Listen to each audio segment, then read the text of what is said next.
Beloved chosen one, there is a reason this message reaches you at this exact hour, and it is not because you stumbled into it by accident. You are not listening to random words drifting through an ordinary night. You are standing inside a moment that has been quietly waiting for you, a moment prepared long before you had language for your questions. Long before you understood why your heart never fit comfortably inside places that seemed easy for everyone else. Something in you has always known that your life carries a meaning deeper than appearances. Even when you tried to dismiss it, even when exhaustion told you to stop wondering, even when the world trained you to call your spiritual hunger overthinking. But tonight that inner knowing rises again. And this time it does not whisper from a distance. It comes close. It stands in front of you. It asks you to stop pretending that your path is ordinary. You have felt different because you are different, not superior to others, not removed from human pain, not exempt from failure, but marked by a purpose that never allowed you to fully belong to shallow living. There have been rooms where you smiled while your spirit stayed alert. There have been conversations where your mouth answered. But something deeper inside you kept searching for what was missing. There have been seasons when everybody around you looked settled while you felt restless. And you judged yourself for that restlessness, not realizing it was often the pressure of destiny stirring under the surface. The life placed on you was never meant to be lived asleep. You were not designed to drift wherever culture pushed you. You were formed to hear, to discern, to carry, to stand, and to move when the time of movement arrived. That is why so much in your story has felt hidden. The hidden years were not empty years. The silent chapters were not proof that heaven forgot you. The unanswered questions were not evidence that you were abandoned. They were part of the way your hidden role remained covered until the appointed moment. There are assignments that cannot be announced too early because the soul must be strengthened before the weight of revelation arrives. There are callings that develop underground like roots before they are ever seen above the surface. And there are people like you who misread preparation as delay because you expected thunder while God was shaping you in secret. Look back over your life with new eyes. Notice how many times you were spared from things that should have buried you. Notice how many times a closed door protected you from becoming trapped in a smaller version of yourself. Notice how many times disappointment forced you away from what was convenient and toward what was real. Even your grief has been speaking. Even your waiting has been building something. Even the loneliness that nearly broke your confidence has exposed a truth you can no longer ignore. You were never created merely to be accepted by the crowd. You were created to carry a hidden role that could only awaken through refinement. And that refinement has not been gentle. You have known the ache of being misunderstood. You have known the frustration of seeing what others could not see. You have known what it is to sense that something important was near while still having no map, no title, no clear explanation, no visible proof that your life was moving toward anything greater. That tension has been painful because the call on your life is real. It has pulled on you from behind the veil.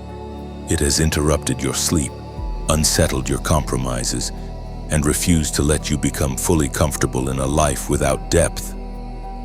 You may have named it anxiety. You may have called it stress.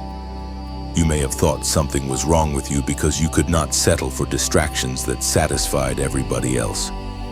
But some of what you carried was not confusion. Some of it was the pressure of an undiscovered assignment pressing against the inside of your spirit. Tonight you are being asked to recognize that pressure for what it is. This is not coincidence. This is divine intervention. Something hidden is stepping into visibility. Not because you suddenly became worthy, but because the timing has shifted. There are nights that pass like any other night, and then there are nights that become dividing lines. There are moments when heaven lets a truth move from mystery into clarity, and once that happens, you cannot return to the old version of yourself without feeling the cost. That is where you are now. On one side is the old habit of doubting what God placed inside you. On the other side is the beginning of agreement. On one side is endless postponement. On the other side is sacred recognition. On one side is the temptation to call your difference a burden. On the other side is the courage to see it as evidence. You do not need the whole map tonight. You do not need every detail explained before you take the first step of trust. What you need is honesty. You need to admit that your life has been speaking for a long time. You need to admit that some patterns were not random at all. You need to admit that the hunger in you has survived too many storms to be meaningless. And you need to stop reducing your story to the level of what other people can understand. Not everyone will recognize what is on your life, especially in the beginning. Hidden roles are often confirmed internally before they are ever affirmed publicly. That is why your discernment matters now. That is why this moment matters now. There is a sacred seriousness to what is unfolding. But there is also hope in it, because the same God who hid the assignment also preserved you for it. You are still here. After everything that drained you, after every betrayal, after every delay, after every silent battle nobody fully saw, you are still here. That is not a small detail. That is part of the evidence. The fact that you survived what should have shut you down means your story is not ending in confusion. It means there is more to uncover. It means the hidden role was never canceled. It means the call still breathes beneath your scars. So let this night become a line you remember. Let it be the night you stopped calling yourself lost when you were really being led through hidden territory. Let it be the night you stopped apologizing for your spiritual sensitivity. Let it be the night you stopped shrinking your sense of purpose to fit the expectations of people who could not hear what heaven was saying to you. And as an act of agreement, comment 888 below. Not as superstition, but as a sign that your spirit is ready to stop running from what has been placed on your life since the beginning. Because the truth is simple, even if it is weighty. You were given a hidden role. It did not begin tonight, but tonight you are beginning to see it. The veil is thinning. The silence is breaking. The part of you that always sensed there was more is not imagining things. You have been called, kept, and carried for something that will require your whole yes. And now that this recognition has touched your spirit, you will not be able to unknow it. You are closer than you think to the moment when what was hidden starts demanding movement. Chosen one? What makes this night so heavy with meaning is not only that something is being revealed to you now, but that your hidden role began long before you had the power to protect it. That is why your story carries so much tension between concealment and calling. Before you were ever strong enough to stand in authority, you had to be kept in silence. Before your purpose could be spoken aloud, it had to be covered. This is where your spirit begins to recognize itself in the life of Moses, because his story does not begin with applause, clarity, and visible greatness. It begins with danger. It begins with hiddenness. It begins with a child whose existence was already threatening to the systems around him before he could even form words. Moses entered a world that had already decided what should happen to children like him. He was born under the shadow of fear and violence, in a time when power was trying to crush a future it could not control. Yet even there, in a place designed to erase him, he was preserved. He did not preserve himself. He was kept. He was covered. He was watched over in weakness. That matters for you tonight because there were seasons in your own life when you thought survival depended only on your own strength, when in truth you were being preserved by a hand far greater than your own understanding. There were dangers around your purpose before you even knew what your purpose was. There were forces resisting your becoming before you had language for your assignment, and still you were kept. That is one of the first signs that a life is marked. Protection appears before explanation. Preservation arrives before recognition. You may spend years asking why your path has been so unusual, why you have felt exposed and hidden at the same time, why your life seems to move through strange contrasts.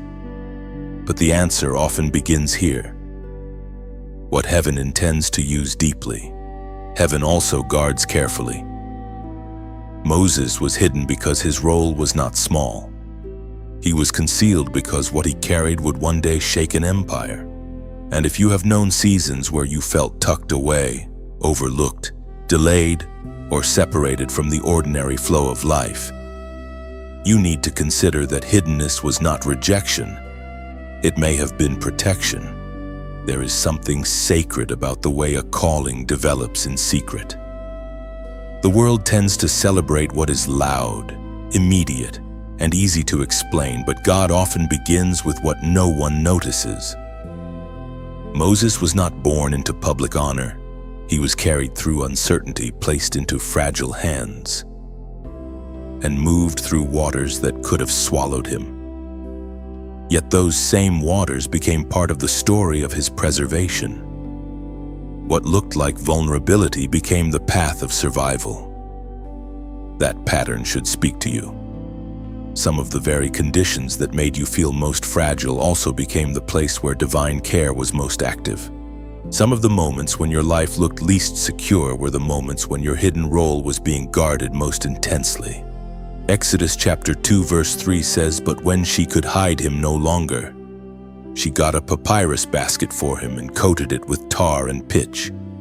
Then she placed the child in it and put it among the reeds along the bank of the Nile." That verse holds more than history. It holds a pattern. There comes a point when what has been hidden can no longer remain in the same form. And yet even then God provides a way through the transition. Moses is placed into a basket, but he is not abandoned. He is released into uncertainty, but he is not released beyond divine reach. The covering changes. The environment changes. The next chapter begins. But the hand over his life does not lift. This is where many chosen ones misunderstand their own story.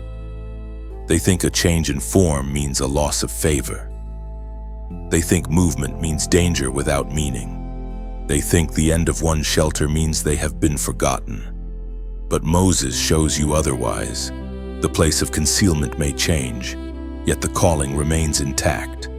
You may already see this in your own life. There were environments that sheltered you for a season, then could not hold you anymore. There were relationships, routines, and identities that once seemed necessary, then suddenly became too small for where your spirit was being led. That shift was uncomfortable because hidden roles do not stay hidden in the same way forever. There comes a time when the protected thing must begin moving toward revelation. Not fully, not all at once, not with every answer made plain, but enough for destiny to continue unfolding. The child in the basket does not yet know he will confront Pharaoh. The child in the reeds does not yet know he will stretch out a staff over the sea. The child being watched from a distance does not yet know he will become a deliverer. But the hidden role is already there, and that is what you must understand tonight. Your role did not begin when you became aware of it. Your awareness is late compared to heaven's intention. The call was already moving while you were still trying to make sense of your difference. The assignment was already breathing under your life while you were still naming your isolation as misfortune. The thing that makes you feel set apart is not an accident of personality. It is part of the structure of your purpose. Moses grew up between worlds, never fully reducible to one identity that people could easily understand. That tension shaped him. It troubled him. It prepared him. And in the same way, your own tension has not been meaningless. It has been forming a vessel capable of carrying more than ordinary living. So do not despise the hidden beginning. Do not look back on the concealed years and call them empty. Do not reduce your preservation to luck. There was intention in it. There was mercy in it. There was strategy in it. Like Moses, you were marked in silence before you were revealed in purpose. The hidden role was wrapped around your life before your mind could interpret it. And now, as the veil lifts a little more, you are beginning to see that what felt like obscurity was often the first language of divine protection. You were hidden because you were needed. You were covered because your story was not allowed to end before it began. You were kept because what rests on your life is meant to rise in its appointed time. Chosen one, there comes a night when what has followed you in silence stops following from a distance and stands directly before you. This is the kind of night that changes the inside of a person before it changes anything around them. It is not always loud in the way people expect.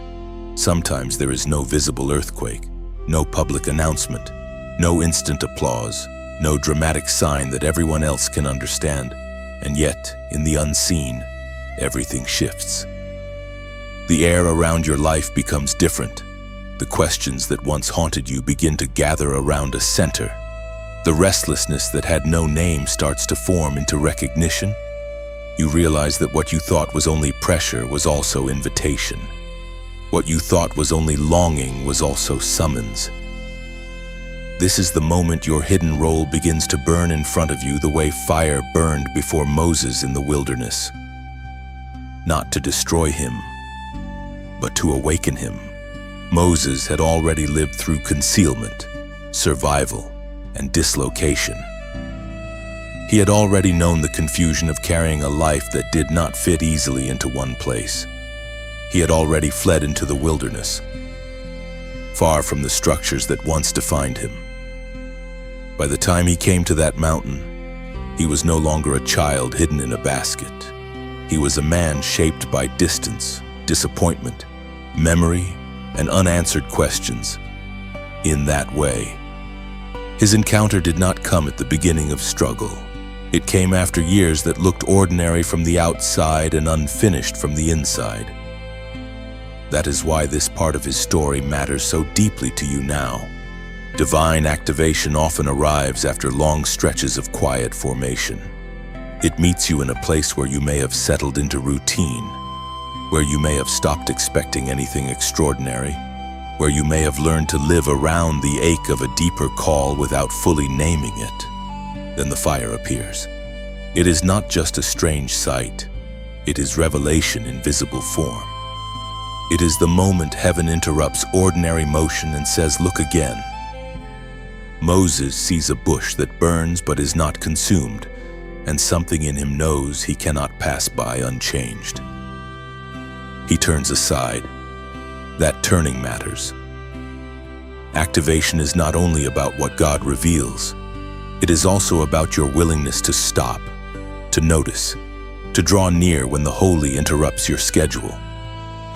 You are hearing this now because your own spirit is being asked to turn aside, not to run past the moment, not to reduce it, not to dismiss it as emotion, but to recognize that this stirring is sacred. Something is calling your attention because something is calling your life.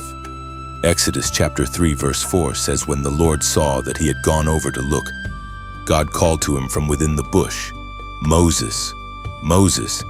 And Moses said, 'Here I am.' That response carries the sound of awakening. Here I am, not fully informed, not perfectly prepared, not beyond fear, but present, available, open enough to answer. This is where your hidden role starts becoming active. Not when you have solved every weakness, but when you stop hiding from the call. Not when your whole future is visible, but when you answer the voice that already knows your name. Moses does not create the fire. He does not invent the call. He does not force the encounter. He responds to it. And maybe that is what your soul needs tonight more than anything else. Not another excuse for delay. Not another layer of analysis to keep you at a distance, but a simple yielding that says, "Here I am." What makes the burning bush so powerful is that it reveals both mystery and direction. It shows Moses that God is near, and it shows him that his life is no longer his own in the way he imagined. The hidden role becomes spoken. The burden becomes named. The purpose that had been wrapped in history begins stepping forward into assignment. Moses is told that the cry of the oppressed has been heard, that heaven has seen, that deliverance is coming, and that he will be part of it. Imagine the weight of that moment. The hidden child preserved in danger is now the man standing in holy fire. The one who once needed protection is now being entrusted with mission. The one who was hidden is now being summoned. That is why this night feels so intense for you. Somewhere deep inside, you sense that you are not merely being comforted, you are being called. There is encouragement here, yes, but there is also commissioning. The fire does not appear just to make you feel special. It appears to make you available. It appears to show you that your life has direction, that your sensitivity has meaning, that your strange path was not random after all. The activation of a hidden role is not just emotional affirmation. It is sacred responsibility. It is the moment you realize that what touched your life in secret now wants expression in obedience. And still, the beauty of this encounter is that God speaks before Moses performs. Presence comes before instruction is carried out. Identity is addressed before assignment is fully walked through. That means you do not need to prove yourself tonight. You do not need to manufacture authority. You do not need to force some version of strength that does not yet exist. You only need to stay near the fire long enough to hear clearly. You only need to let the holy disruption do its work in you. You only need to stop treating your spiritual hunger as a problem and begin seeing it as evidence that heaven has been drawing you toward this place. This is also why your heart has felt so stirred lately. Something that used to sleep quietly within you is waking up. Your discernment is sharper. Your resistance to shallow living is stronger. The old distractions do not satisfy you the same way. What once kept you numb now feels hollow. That is not because you are becoming difficult. It is because the fire is near. It is because your hidden role is being activated. And once the soul begins to hear its name spoken in the presence of God, lesser things start losing their hold. So receive this night with reverence. Let it mark you. Let it slow you down enough to hear what has been trying to reach you through years of noise. And if this message is meeting you right where that inward fire has begun to rise, let your quiet agreement take shape in a simple way. You can like this message, share it with someone whose spirit may also be standing on holy ground, and subscribe if you want to keep walking in these kinds of moments together. And for those who feel led to support this work more deeply, there is also a way to give through the description. But above all, do not miss the center of what is happening here. Your life is being called closer. The fire has not come to consume you. It has come to reveal you. And now that you have turned aside to see, the voice that knows your name is making your hidden role impossible to ignore. Chosen one, once the fire has spoken and the hidden role begins to rise into view, the next question forms almost immediately inside the heart. Why did it take so long? Why the years of waiting? Why the distance? Why the silence? Why the wilderness? This is where many people begin to struggle with the way God shapes a life, because they imagine that purpose should move in a straight line, always clear, always visible, always confirming itself with immediate results. But the life of Moses shows something far deeper and far more unsettling. The wilderness was not a detour around his calling. The wilderness was part of the calling itself. Moses did not move from hidden infancy to public assignment in one smooth motion. Between preservation and activation, there stretched a long terrain of obscurity, discomfort, loss, and inward formation. He had known the tension of identity. He had known the impulse to act before the appointed time. He had known what it was to make a costly move, and then find himself driven into a place where everything seemed slower than the urgency inside him. From the outside, the wilderness could have looked like a wasted chapter. It could have looked like exile. It could have looked like the collapse of momentum. But heaven does not read the wilderness the way human impatience reads it. Exodus chapter 3 verse 1 says, "Now Moses was tending the flock of Jethro, his father-in-law, the priest of Midian, and he led the flock to the far side of the wilderness and came to Horeb, the mountain of God." There is something astonishing in that picture. The man who would confront Pharaoh is tending sheep. The one who would carry words of power is living in a place of repetition. The future deliverer is walking through barren spaces far from the center of visible action. And yet the verse does not describe an abandoned man. It describes a man being led through the very landscape where revelation will meet him. The wilderness is not empty after all. It is the setting of preparation. It is where noise is stripped away. It is where false identities loosen their grip. It is where a person begins to learn what cannot be learned in the crowded places of ambition. That matters for you because some of the hardest years of your life may have been wilderness years. And you may still be carrying resentment toward them. You may look back and see only delay, only dryness, only unanswered prayers, only isolation, only the ache of feeling far from where you thought you should be by now. But what if those years held a hidden mercy? What if the places that felt least fruitful were clearing the ground for the deepest roots? What if God was not punishing you through slowness, but protecting the weight of your assignment by refusing to let it rest on an unprepared soul? The wilderness takes things out of you that applause can hide. It exposes impatience. It exposes fear.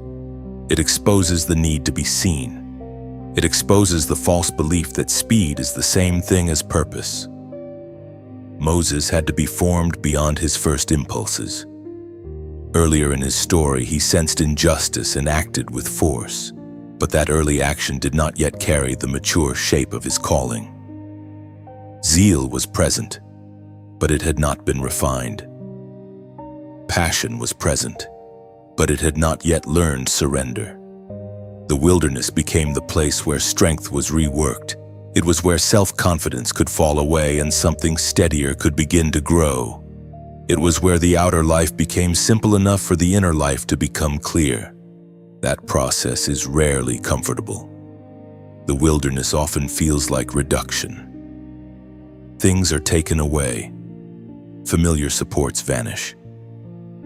The identity you once relied on stops fitting. The old language for your life begins to fail. In that stripping, you may think you are losing yourself, when in truth you are losing what could never carry your destiny. God does not refine you to embarrass you.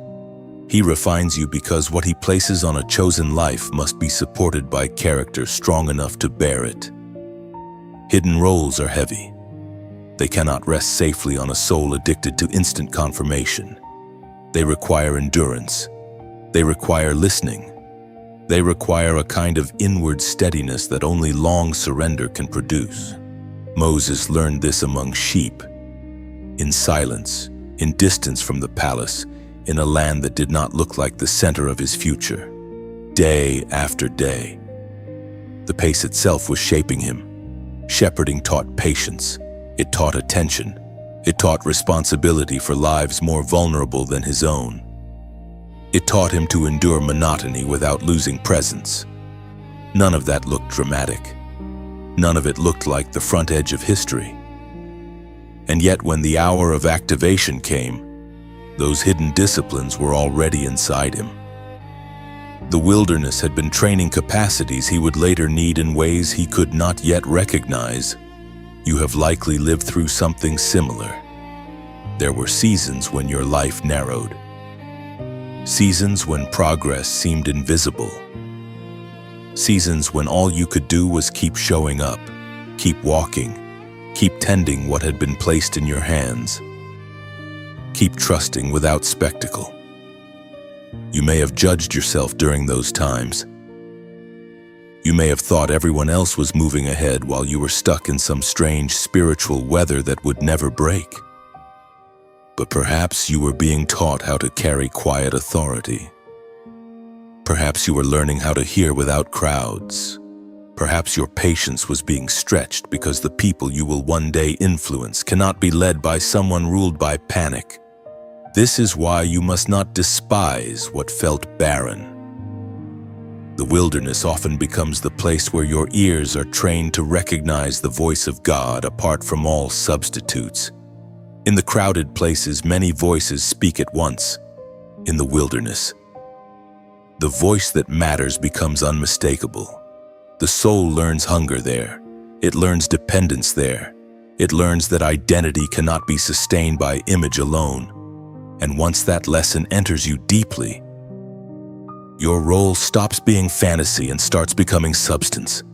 So when you think of the wilderness now, do not think only of what it cost you. Think also of what it carved into you. Think of the false strengths that had to crumble. Think of the endurance that was born in repetition. Think of the tenderness that grew from loneliness. Think of the discernment that sharpened because there was nothing left to lean on except God. Moses was not delayed away from purpose. He was led through the exact terrain that made him ready for it. And you, chosen one, may discover that the years you almost dismissed as empty were the years heaven was building the inner structure your hidden role would one day require. Before we go deeper, there is one thing worth mentioning for those of you who feel mentally drained, unfocused, creatively blocked, or weighed down by stress in a way that makes it harder to stay clear and present. Some listeners may find interest in a product called the Genius Wave or Genius Song, which is presented as a short audio-based experience designed to support focus, clarity, creativity, learning, and calm in just a few minutes a day. It is described as using sound-based brainwave entrainment ideas involving theta and gamma states, with the goal of helping people feel more mentally sharp, less overwhelmed, and more able to think clearly when life has been heavy. If that feels relevant to you, you can look for the official details in the description or the pinned comment, and if you ever decide to try it, be careful with imitations and use only the official source. Chosen one. Once a life begins waking up to its hidden role, the next thing it feels is weight. Not the weight of punishment, but the weight of meaning. This is the part many people do not expect. They imagine that discovering purpose will feel light, easy, and endlessly exciting. But when heaven begins drawing a person closer to their real assignment, there is often a holy heaviness that enters the soul. You begin to sense that your life is not small. You begin to understand that your pain was not random. You begin to realize that your sensitivity was not a flaw. And with that realization comes a burden that cannot be laughed away, distracted away, or postponed forever. This is exactly where the story of Moses deepens. At the burning bush, he does not receive a vague encouragement to believe in himself. He receives a burden. He hears the cry of a suffering people brought into the center of his calling. He learns that heaven has seen their oppression, heard their groaning, and intends to move. Then comes the part that changes everything. Moses is not only told that deliverance is coming, he is told that he will be involved in it. This is the turning point between private awareness and sacred responsibility. The hidden role becomes something he must carry. That moment explains so much about your own life. There have been times when your heart felt too affected by things that others could ignore. Injustice struck you deeply. Suffering stayed with you. Truth mattered to you in ways that made ordinary compromise feel unbearable. You may have tried to harden yourself. You may have tried to become more casual, more detached, more comfortable with shallow things, but it never quite worked. That is because some people are not built for indifference.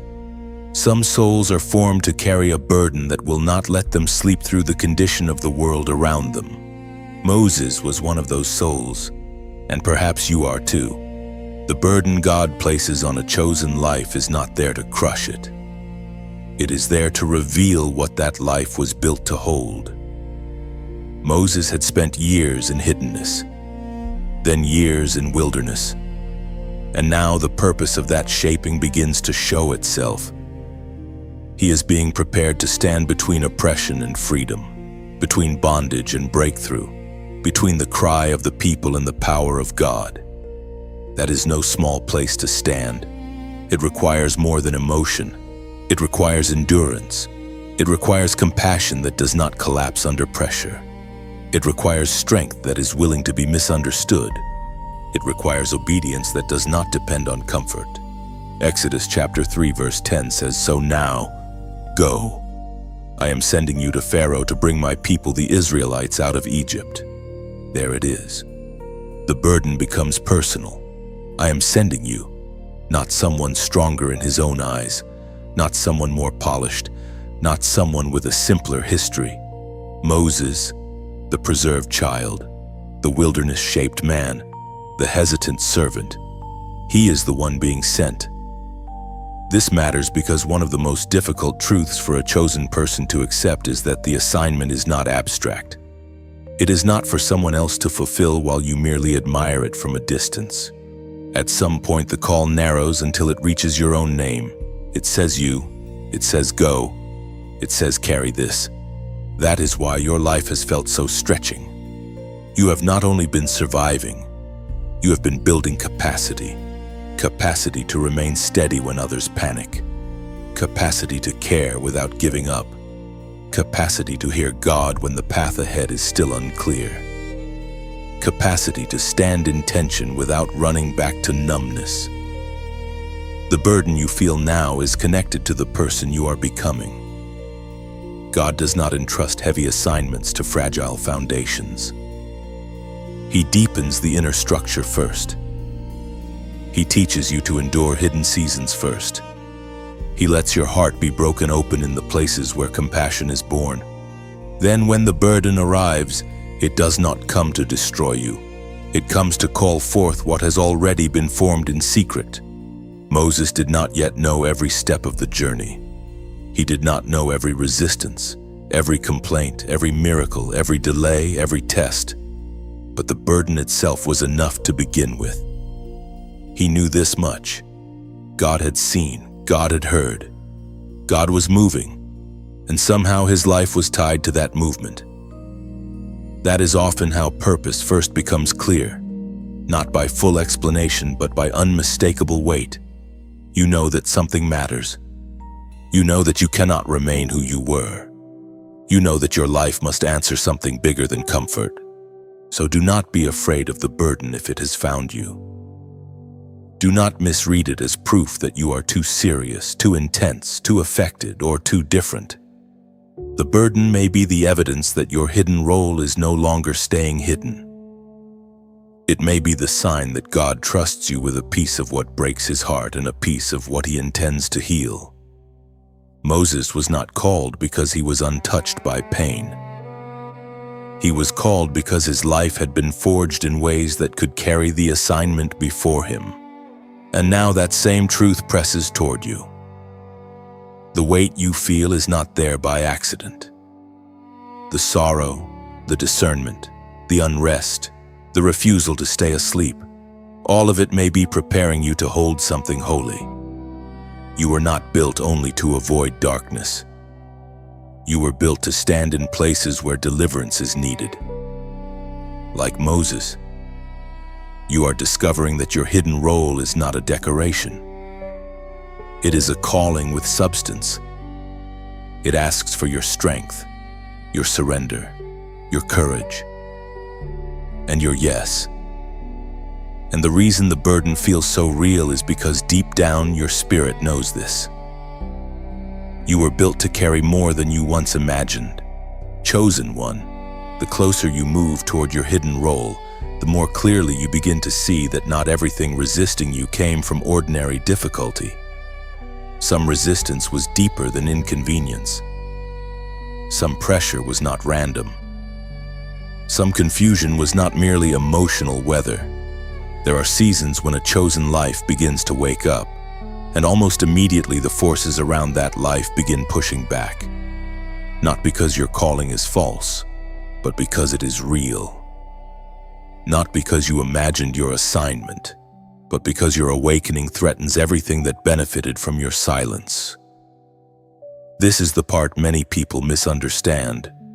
They assume that if God is truly leading them, the path should become easy. But Moses shows the opposite. The moment purpose becomes active, resistance becomes visible. Look at his story closely.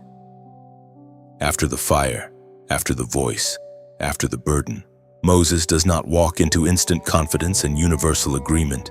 He trembles, he questions, he resists the very role he is meant to carry.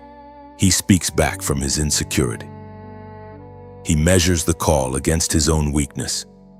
He asks why someone else is not being sent instead. This is important for you because not every attack comes from outside. Sometimes the first battlefield is within. Fear tries to masquerade as humility. Doubt tries to sound like realism. Past failure tries to become evidence against future obedience. Moses feels all of this. Even after hearing the voice of God, he still struggles to believe that he can be the one. Exodus chapter 4 verse 10 says, Moses said to the Lord, "Pardon your servant, Lord. I have never been eloquent, neither in the past nor since you have spoken to your servant. I am slow of speech and tongue." That verse reveals how resistance often enters the soul. It takes a real weakness and turns it into a final argument. It takes a limitation and tries to make it larger than the call. It takes an area of insecurity and tells you that because you feel small, your assignment must also be small. But God does not withdraw the commission. He answers the insecurity with presence. He answers the weakness with provision. He answers the fear with his own authority. Moses learns what you must also learn now. Your hidden role was never activated because you were flawless. It was activated because God decided to move through a life that had already been shaped by dependence. Then the resistance moves outward. Pharaoh refuses to let go of what has been under his control.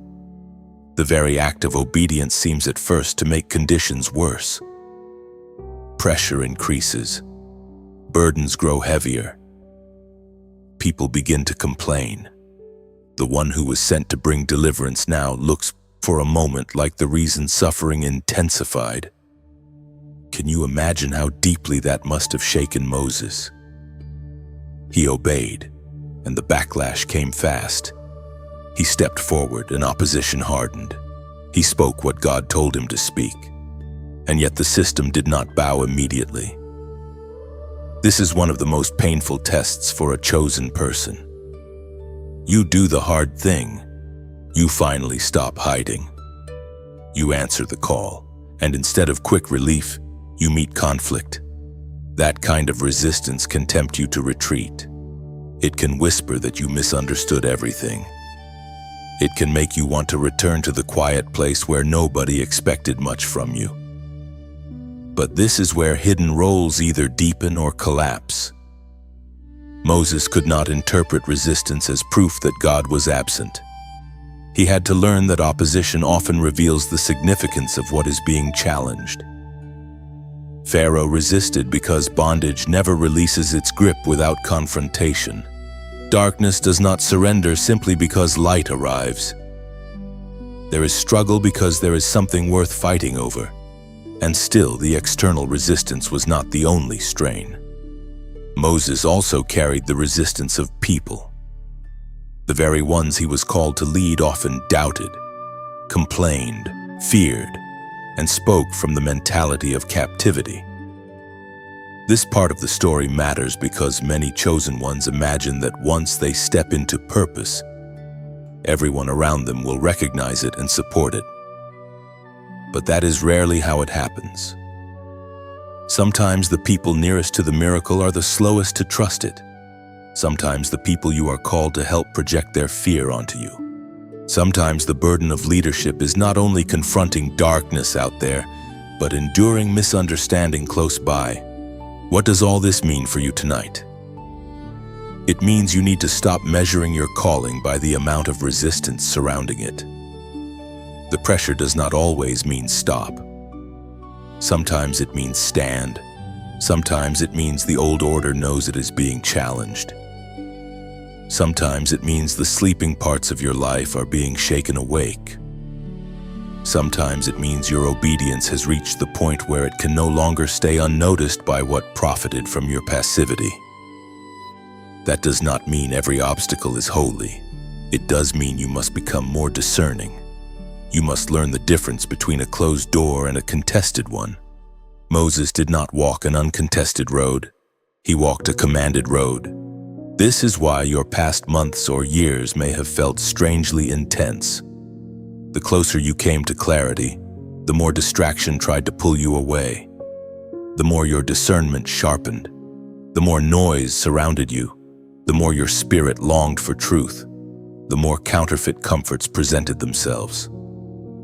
Even your own thoughts may have turned against you at times, telling you that you are too late, too weak, too damaged, too uncertain. But resistance always tries to speak first when destiny begins moving. It hopes you will confuse pressure with permission to quit. Do not quit here. Do not step back into the smaller life. The God who answered Moses in his insecurity still answers now. The God who remained present through Pharaoh's defiance is still present now. The God who did not abandon the assignment just because the battle intensified is still holding the thread of your story now. You are not being resisted because you are irrelevant. You are being tested because what is on your life has consequences.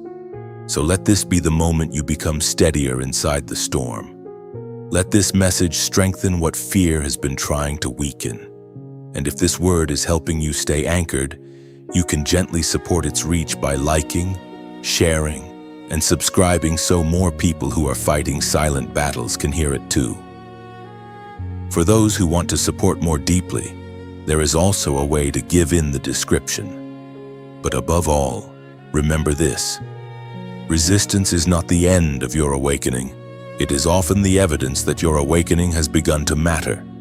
Moses kept moving through inner doubt, outward pressure, and relentless opposition because the call on his life was greater than the forces against it. And the same truth is beginning to settle over you. What fights your awakening is not stronger than the God who activated it. Chosen one, after resistance has done everything it can to intimidate you, another truth begins to emerge. What once looked ordinary in your life does not remain ordinary when it is surrendered to God. What once felt small does not remain small when it is placed inside obedience. This is where the story of Moses becomes especially powerful. Because God does not always begin with what appears impressive. He begins with what is already in your hand. He takes what you have dismissed, what you have carried without understanding, what seemed too familiar to matter, and he breathes purpose through it until the ordinary becomes a vessel of authority. For Moses, that truth became visible through his staff. Before it became a sign, it was simply the tool of a shepherd. It was part of daily life. It represented routine, labor, movement, and care. There was nothing glamorous about it. Nobody would have looked at that staff and imagined that it would one day confront a king, divide waters, and become linked to miracles that nations would remember. Yet this is exactly how God often works. He chooses the familiar thing, the overlooked thing, the thing you barely notice anymore, and he reveals that power was never going to come from its appearance. Power was going to come from his presence moving through it.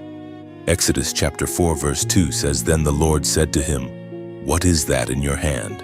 'A staff,' he replied. That question reaches across time and lands directly on you. What is in your hand? What has been with you all along? What part of your life have you treated as insignificant because it did not arrive with drama? What capacity, what sensitivity, what gift, what voice, what discipline, what burden, what perspective have you carried for years without realizing that heaven intended to use it? Moses had a staff in his hand long before he understood what it would become. In the same way, you may already be holding the beginning of your next level of obedience. Your hidden role may not require something far away. It may begin with what is already near. This is why your gifts are not coming online as foreign objects dropped into your life from nowhere. They are rising through what has already been shaped in you. Your discernment may have been present for years, but now it is sharper. Your sensitivity to truth may have always set you apart, but now it is becoming guidance. Your ability to see beneath appearances may have once made you feel strange, but now it is becoming clarity. Your voice may have felt uncertain, but now it is being steadied. Your endurance may have formed through hardship, but now it is becoming strength for others. What changes is not only the gift itself. What changes is the level of surrender through which it moves. Moses had to learn that authority was not the same as self-confidence. This is a lesson many chosen ones need. The world teaches that power comes from charisma, certainty, and visible strength. But in the kingdom of God, authority often rests on yielded obedience. Moses still knew his weakness. He still remembered his fear. He still understood how inadequate he felt in himself. Yet once he obeyed, the ordinary staff in his hand began participating in something beyond human explanation.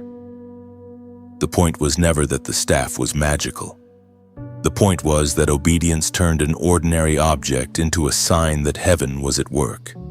That same pattern is unfolding in you. The gift is not for display, and it is for alignment. It is for service. It is for the moment when what God placed in you stops being buried under self-doubt and begins moving in partnership with His purpose.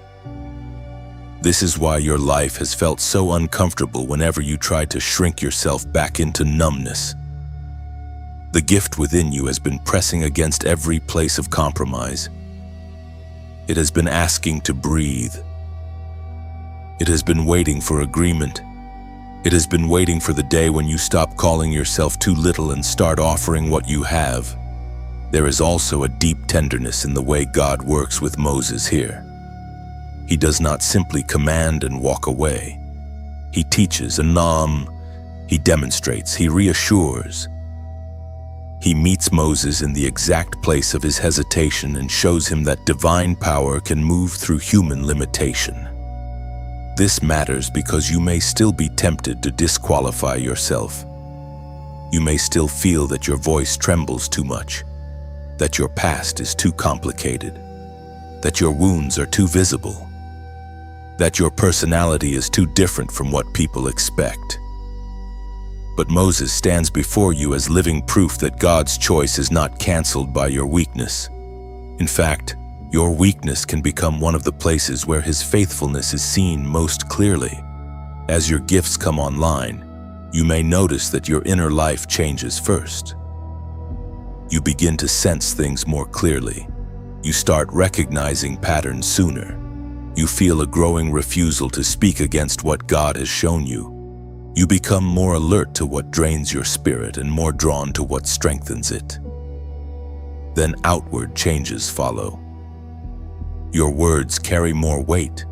Your presence shifts the atmosphere. Your decisions become less reactive and more grounded. The things that once frightened you no longer have the same authority over you. Why? Because the staff in your hand is no longer just a staff. What has been surrendered is becoming useful in a new way. This does not mean the path becomes easy. It means you stop walking it empty-handed. Moses still had Pharaoh ahead of him. He still had conflict, delay, and strain ahead of him. But now he also had visible reminders that God had not sent him uncovered. There were signs. There was confirmation. There was proof that obedience was not operating alone. In the same way, your gifts are not awakening merely to make you feel spiritual. They are awakening to strengthen you for what lies ahead. They are part of the mercy of God. He does not call you into impossible territory without also releasing what you need to walk it. So pay attention to what is rising in you now. Do not mock the beginnings. Do not compare your staff to someone else's crown. Do not overlook what God is touching simply because it appears ordinary at first glance. Moses did not need a palace to prove he was chosen. He needed obedience. And once obedience met the thing already in his hand, what seemed ordinary became part of deliverance. That is the shift taking place in your life. What felt weak is being steadied. What felt hidden is becoming visible. What felt common is becoming consecrated. And what once seemed like a simple part of your story is becoming one of the very ways God shows that your hidden role is not only real, but active now. Chosen one. There comes a point in every divine assignment where reflection is no longer enough, insight is no longer enough, and even spiritual emotion is no longer enough. You can feel the truth. You can recognize the signs. You can admit that God has been speaking and still remain standing at the edge of obedience. That edge is one of the most serious places a soul can reach, because it is the place where hesitation becomes costly. Up to a certain point, delay may look harmless. It may even sound wise.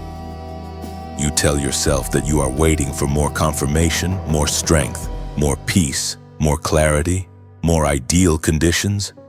But there is a kind of waiting that is no longer wisdom. It is resistance dressed in careful language. And when a chosen one lingers too long at that threshold, the soul begins to feel the strain of knowing what must be done while still refusing to step. This is where the story of Moses becomes especially piercing. By now he has seen God's power. He has spoken before Pharaoh. He has watched judgment fall. He has stood in moments that proved the hand of God was not a theory, not a poetic idea, not a memory from somebody else's story. The people have been brought out. The old chains have been broken in one sense, yet the journey is not complete. Then suddenly another impossible moment rises in front of him. The sea is ahead. The enemy is behind. Fear spreads through the people. Panic fills the air. The pressure of the moment is so intense that it tries to drag everyone back into the logic of slavery. In moments like this, the old mindset returns fast. It tells you bondage was safer than freedom. It tells you obedience was a mistake. It tells you to turn back before faith costs you more. That is the danger of standing at the edge. When the path ahead does not look reasonable, hesitation starts to feel justified. Moses could have stayed there too long. He could have absorbed the fear around him until it became his own. He could have let the people's panic define the moment. He could have remained in prayer without movement, in anguish without action, in awareness without obedience. But there are moments when heaven does not call for more circling. It calls for forward motion. There are hours when the warning is simple and severe. Do not freeze here. Do not build a home in the place of decision. Do not let fear talk you out of the very step that will open the way. Isaiah chapter 43 verse 19 says, "See, I am doing a new thing. Now it springs up, do you not perceive it? I am making a way in the wilderness and streams in the wasteland." That verse carries both promise and confrontation. It tells you that God is already moving, but it also asks whether you can perceive it. Sometimes the problem is not that God has gone silent. The problem is that fear has made your vision too narrow to recognize the new thing He is doing. Moses and the people stood in front of what looked like an ending, yet God was preparing a way in the very place that seemed impossible. This is why you must be careful at the edge of obedience. The old mind always interprets the moment through visible limits. Faith listens for the hidden movement of God. You need this warning because some part of your life may be standing at that same edge right now. You know too much to keep pretending nothing is changing. You have seen too much to return to a numb version of yourself. You have felt the hidden role rising too clearly to bury it again under distraction. Yet there is still a temptation to linger, to overthink, to wait for every obstacle to disappear before you agree to the next step. To keep asking for certainty when God has already given direction. This is the moment where you must become honest with yourself. Are you truly waiting on God, or are you asking delay to protect you from the cost of obedience? Because obedience always has a cost. Moses could not move toward the sea without risking ridicule. Imagine how absurd it must have looked to natural eyes. Enemy behind, water ahead, people afraid, no visible road. And still the command of heaven hovered over that hour. Trust me. Move when I tell you to move. That is how many divine moments feel. They do not flatter human logic. They confront it. They expose whether your trust depends on visible evidence or on the character of the God who spoke. The warning at the edge of obedience is not only that delay wastes time, it is that delay strengthens the voice of fear. The longer you stand there arguing with what God has already made clear, the louder the old captivity begins to sound. This is why some of your recent unrest has been so intense. It is not only because something is calling you forward. It is because you know the season of postponement is ending. The same excuses that once felt comforting now feel heavy. The same compromises that once numbed you now trouble your spirit. The same patterns that once kept you safe now feel like cages. This is mercy, even if it feels uncomfortable. God is not allowing you to find peace in disobedience because your hidden role is too important to be left asleep. He is disturbing your false comfort so that you will not miss the hour of movement. And notice this carefully. Moses does not create the path before he obeys. He obeys before the path is visible. That is the lesson many chosen ones resist. You want the sea parted first. You want the guarantee first. You want the complete explanation first. But destiny often opens after obedience begins. Not because God enjoys suspense, but because trust must become real. The hidden role on your life cannot mature while you remain committed only to what you can already explain. It grows when you move because God has spoken, so let this settle deep in your spirit tonight. The edge of obedience is not where you are meant to camp. It is where you are meant to choose. Do not let fear preach to you from behind. Do not let old bondage call itself wisdom. Do not let the absence of visible answers convince you that no way exists. There are doors that only open in motion. There are waters that only part when the commanded life steps forward in trust. And there are moments when one act of obedience becomes the dividing line between the person you have been and the person you are becoming. If your spirit is ready, comment, "I choose obedience," because this is the warning and the promise together. Do not remain frozen where God has told you to advance. Do not mistake delay for discernment when the command has already been spoken. Moses stood at the edge and learned that heaven makes a way for those who obey at the point of impossibility, and now you are standing near that same holy tension. The next step may not look easy. It may not look logical. It may not look safe to the fearful mind. But it is still the step. And once you take it, what seemed shut may begin to open in ways you could never have forced on your own. What is before you is not merely a test of courage. It is an invitation to alignment.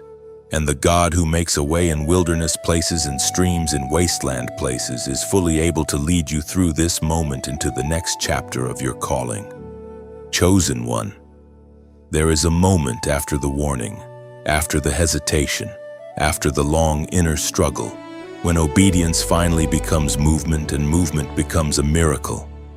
This is the threshold where your hidden role stops feeling like a distant spiritual idea and starts taking shape in lived reality.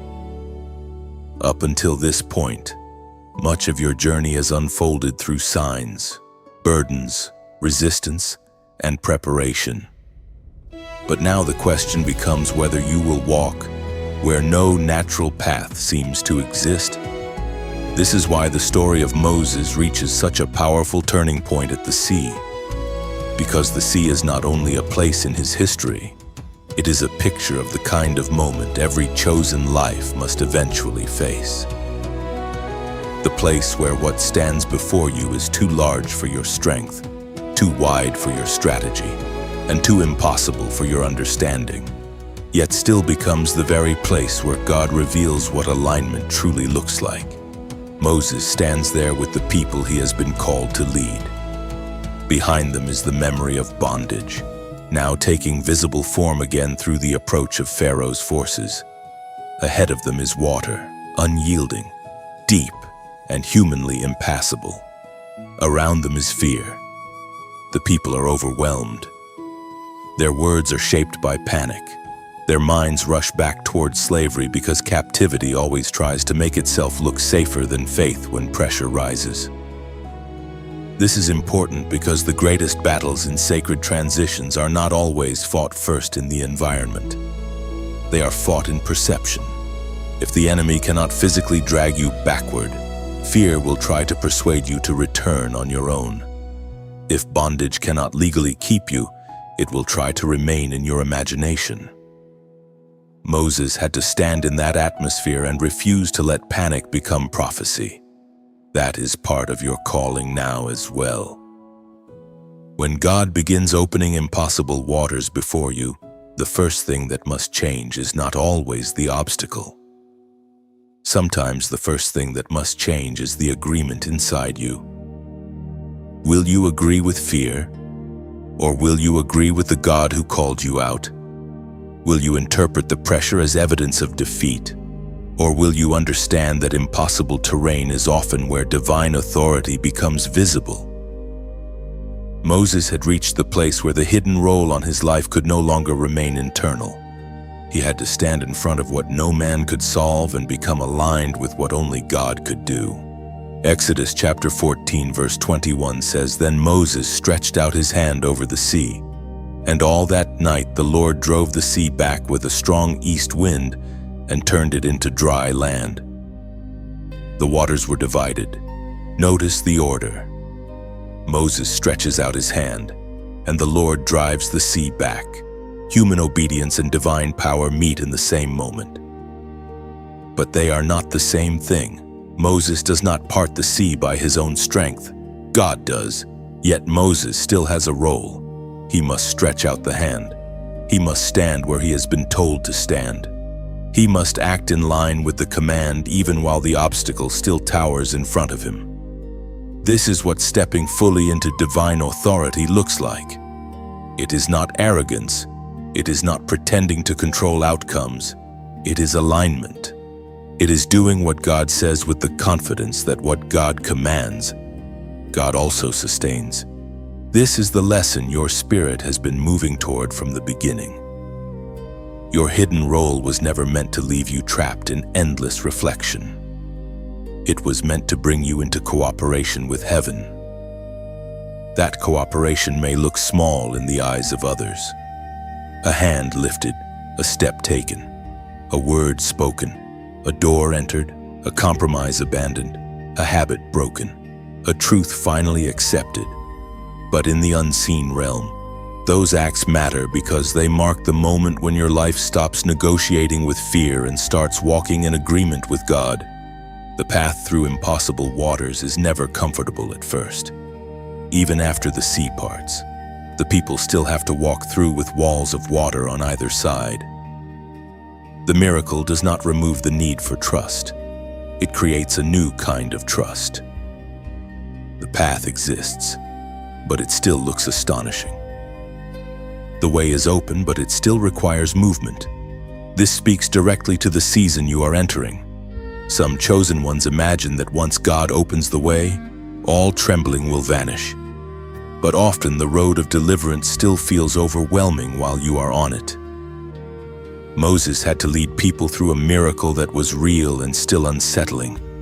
That is how many new chapters begin. God makes the way plain enough to follow, but deep enough to keep you dependent. You may already be sensing this in your own life. Old patterns are breaking, but your soul is still learning how to live beyond them. New clarity is coming, but you still feel the weight of transition. The sea is opening, but you have not forgotten what it felt like to stand trapped before it. That tension is natural. It does not mean you are failing. It means you are crossing. The path through impossible waters is not only about external rescue, it is about internal transformation. By the time Moses and the people come through, they are no longer standing where they once stood. The old territory is behind them in a new way. The crossing itself becomes a dividing line. That is what this section of your life is becoming. A dividing line, the former version of you, the version shaped by hesitation, hiddenness without understanding, fear without challenge, and burden without movement, cannot remain the same after this kind of crossing. When God makes a way where there was no way, He is not simply solving a problem, He is revealing identity. He is showing you who He is, and He is showing you who you become when you trust Him there. Moses does not leave the sea as merely a man who once heard a voice from a bush. He leaves it as a leader who has seen the impossible bow before the command of God. There is also another truth here that you must hold with reverence. The same waters that became a path for the obedient became judgment for what pursued them. This is not a detail to ignore. It means that what God opens for your deliverance is not neutral. His power does not only rescue, it also closes the reach of what was trying to drag you back. The crossing is not simply about movement forward. It is about separation from the thing that once held you captive. Moses and the people did not cross halfway. They crossed through. And when they came through, the old threat no longer had the same claim over them. So as you stand in this hour, do not speak to your future as if it must remain blocked just because it once looked impossible. Do not speak to your path as if the sea gets the final word. Do not reduce your calling to what your natural eyes can calculate. The God who activated your hidden role is the same God who makes roads in places where no road can be seen. Moses stepped into alignment, stretched out his hand, and watched divine power create passage through the impossible. And now that same pattern is settling over your life. You are not being invited to admire the miracle from the shore. You are being called to walk through it. The waters will not define you. The God who parts them will. And as you move forward, you will begin to understand with greater strength and peace that what once looked like the end of your path was actually the place where your true authority began to appear. Chosen one, This is the moment where everything that was hidden begins to gather into one living truth. The role that once moved beneath the surface of your life is no longer something you can treat as distant, uncertain, or optional. It rests on you now with clarity. Not because you suddenly understand every detail of the road ahead, but because your spirit has crossed too much ground to return to the person you were before this awakening began. You have seen the pattern. You have felt the burden, and you have faced the resistance. You have stood at the edge of obedience. You have watched the impossible begin to open. And now you arrive here, at the point where what was hidden must become embraced. The mantle now rests on you. That does not mean you become perfect overnight. It does not mean every fear disappears forever. It does not mean there will never again be questions, battles, or moments where you need fresh strength. It means something more important. It means you can no longer deny what has been placed on your life. You can no longer reduce your story to survival alone. You can no longer pretend that your sensitivity is only weakness, that your hunger is only restlessness, that your difference is only isolation, or that your past was only pain without purpose. Too much has been revealed. Too much has been confirmed. Too much has been stirred alive in you for you to go back to sleep now. This is where chosen ones begin to walk differently. Not loudly for the sake of appearance. Not proudly in the way the world defines power, but steadily, deeply, cleanly. They stop begging small places to explain who they are. They stop shrinking in rooms that were never built to hold their calling. They stop apologizing for the seriousness of what God has shown them. There is a new quiet in them, but it is not the quiet of fear. It is the quiet of alignment. It is the calm of someone who has stopped fighting the truth. It is the strength of someone who knows that the hidden role is no longer hidden from their own soul. So hear this with all the gravity and hope it carries. You are not being invited into fantasy. You are being invited into responsibility. You are not being flattered. You are being summoned. You are not being told that life will suddenly become effortless. You are being told that your life now belongs more consciously to the purpose that has followed you from the beginning. That is why this night matters. It is not just emotional. It is covenantal in its feeling. It has the weight of a threshold. Something old is ending in you, and something truer is taking its place. And in this moment, prayer rises naturally because some truths are too holy to merely describe. They must be offered back to God. Father, thank you for the life listening to these words right now. Thank you for preserving this chosen one through every hidden season, every painful chapter, every unanswered question, and every battle that should have broken them. Thank you for keeping alive what the world could not understand. Thank you for carrying them when they did not even know they were being carried. I ask that you settle this message deep in their spirit. Let confusion fall away. Let fear loosen its grip.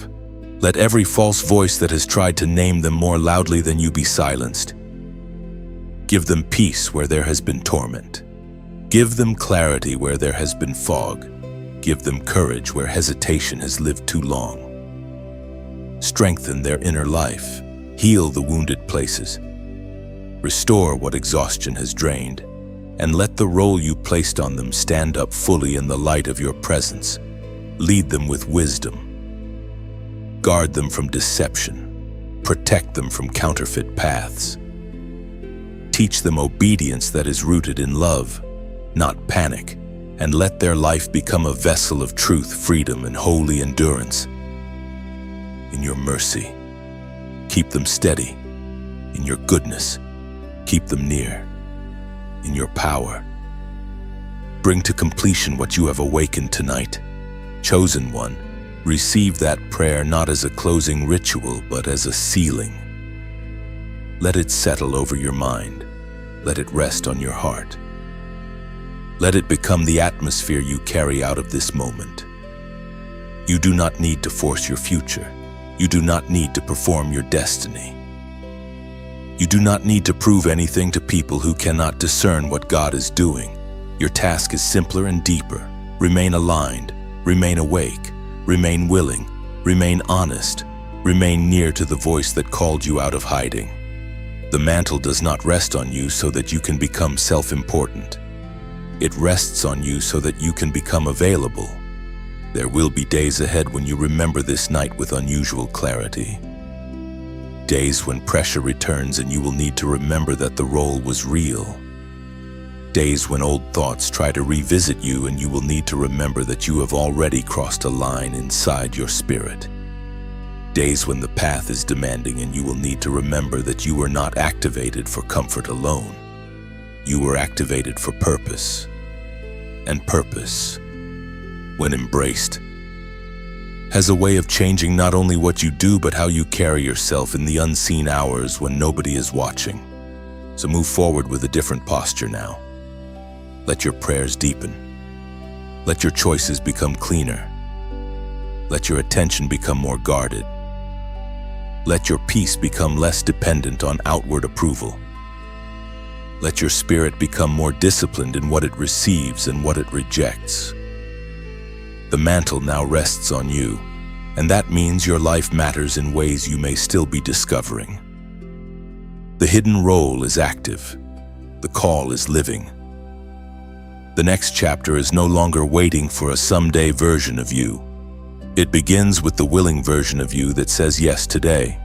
And if this message has walked with you through the night in a way that truly strengthened your spirit, you can support its reach in a simple and gentle way by liking, sharing, and subscribing, so others who are standing in hidden battles can find these words when they need them.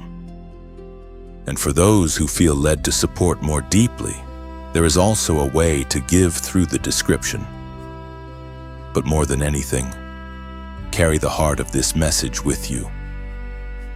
Do not let it remain only a moment of emotion. Let it become a living agreement between your soul and God.